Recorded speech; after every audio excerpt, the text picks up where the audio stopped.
আসসালামু আলাইকুম।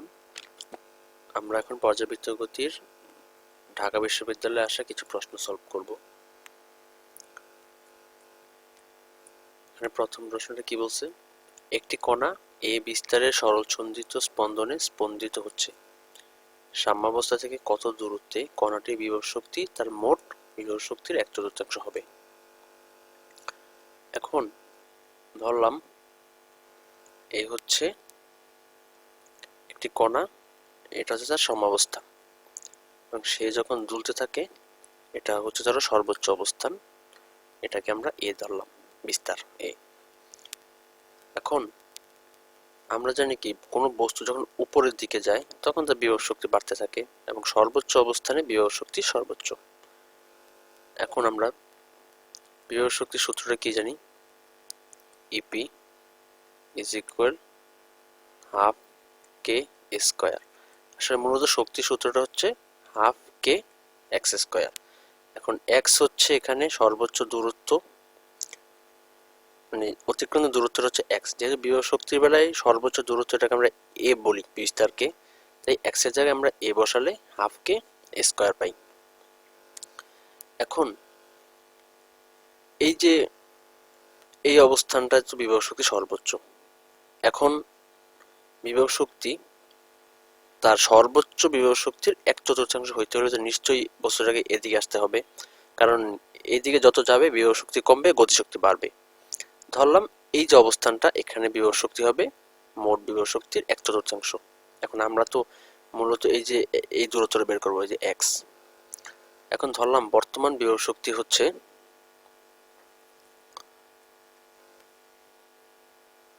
1/4 আগের বিভব শক্তি, ঠিক আছে? তাহলে ইপি প্রাইম। এখন ইপি প্রাইমের সূত্রটা কি?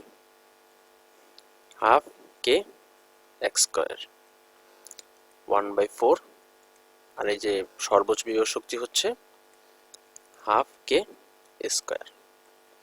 কে কে কাটা, হাফ হাফ কাটা, থাকে কি x square equal to 1/4 square. তাহলে এক্স ইকুয়াল টু কি থাকে? a/2। এই যে a/2। একটি সরল দোলকের দোলনকাল 50% বাড়াতে হলে এর কার্যকরী দৈর্ঘ্যর পরিবর্তন কত হবে? সূত্রটা কি জানি? t is equal 2 pi root over l by g। তাহলে t সমানুপাতিক root over l, ঠিক আছে? এখন দোলনকাল 50% বাড়াতে হবে, ধরলাম t1 by t2 root over l1 by l2। তাহলে আমরা এটা এভাবে করতে পারি যে ধরো দোলনকাল আছে t1, ধরো 1 বলতে ধরো 100, কথা কথা 100 ধরলাম, দোলনকাল 100। 50% যদি বাড়াতে চাই তাহলে কত হবে? 100-তে 50% অর্থাৎ আরো 50, তখন হবে 150।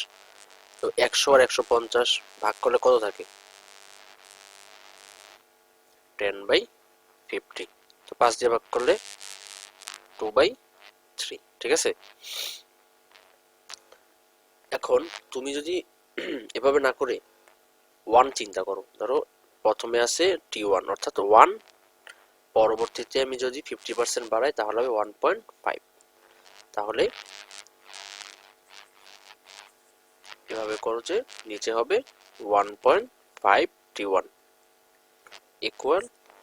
এবার আমরা প্রথমে ধরলাম যে কার্যকর দৈর্ঘ্য দেওয়া আছে 1 মিটার, l2 আমরা জানি না, t1 কাটা 1/1.5 ইকুয়াল রুট ওভার l2 উপর তো 1। তাহলে root over l2 equal to কত হবে? 1.5। তাহলে l2 ইকুয়াল টু কত হবে? 2.25। এখন এখানে আগে দৈর্ঘ্য ছিল কত? 1, পরবর্তী দৈর্ঘ্য হচ্ছে 2.25। তাহলে 2.25 থেকে আমি 1 বাদ দিলে থাকে কত? 1.25। তাহলে এখানে হবে 125%।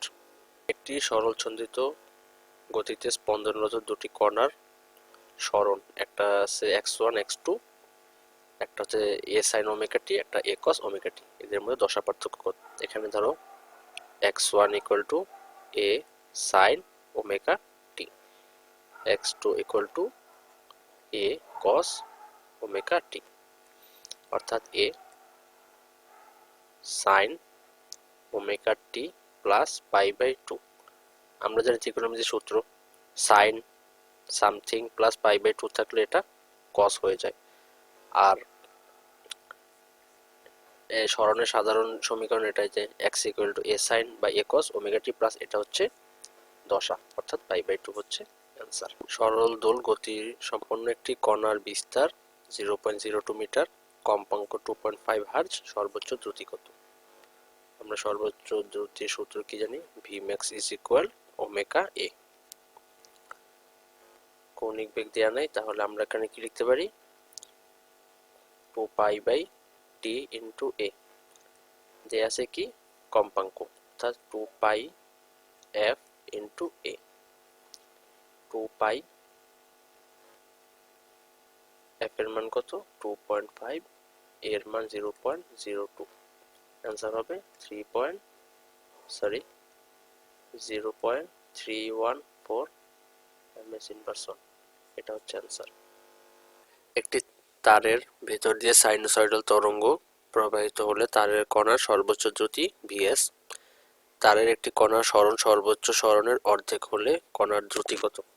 কণার সর্বোচ্চ দ্রুতি vs, কণার সরণ সর্বোচ্চ সরণের অর্ধেক হলে, সর্বোচ্চ সরণ হচ্ছে a, তাহলে এর অর্ধেক হলে a বাই 2, ঠিক আছে?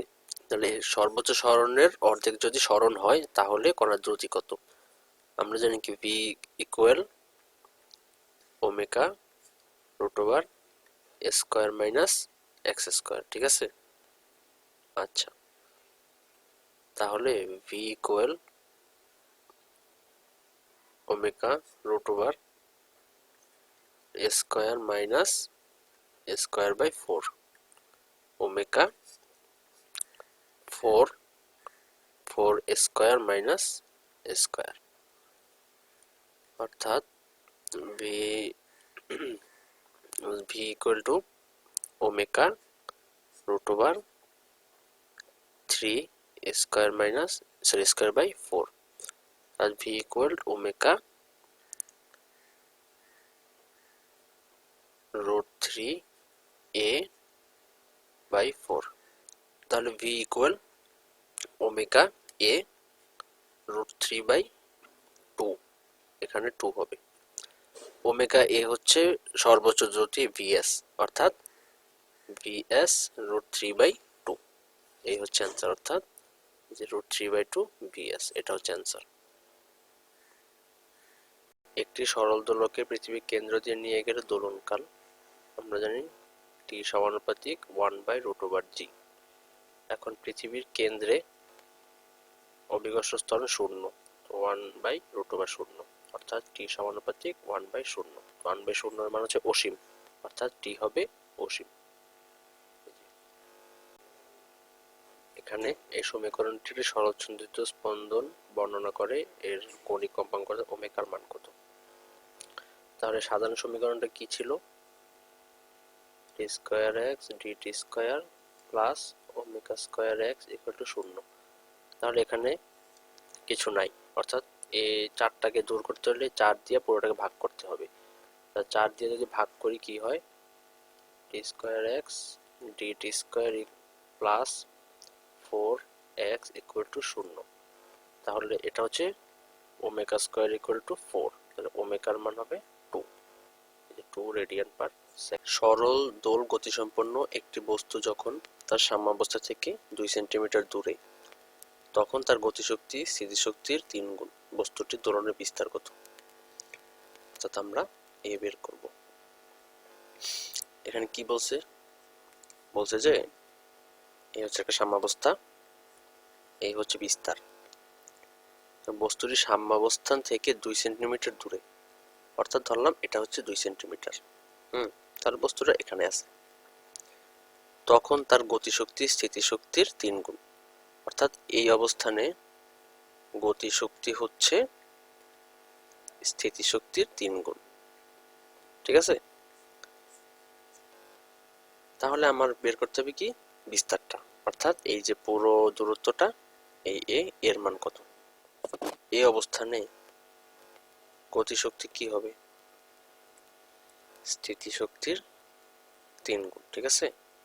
আচ্ছা, তাহলে এই গতিশক্তিটা আমরা কিভাবে বের করতে পারি, হাফ কে স্কয়ার, অর্থাৎ পুরো দূরত্বের জন্য মোট শক্তি থেকে আমরা এই দূরত্বের শক্তিটা বিয়োগ করলে হাফ কে এক্স স্কয়ার, বিয়োগ করলে আমরা যে শক্তিটা পাবো সেটাই হচ্ছে গতিশক্তি, হাফ কে এক্স স্কয়ার। এবার এই দূরত্বের জন্য তো বিভব শক্তি কি হবে, হাফ কে এক্স স্কয়ার, আর পুরো দূরত্বের জন্য বিভব শক্তি হচ্ছে হাফ কে স্কয়ার, আর এটুকের জন্য হাফ কে এক্স স্কয়ার। এটা থেকে এটা বিয়োগ করলে এই যে আমরা এটা পাই। এখন এখান থেকে হাফ কে আমরা বাদ দিলে square minus x square equal to 3x square, তাহলে square equal to 4x square, তাহলে a equal to 2x 2 into 2 অর্থাৎ 4 সেন্টিমিটার। বুঝছো, আর এটা হচ্ছে অ্যান্সার।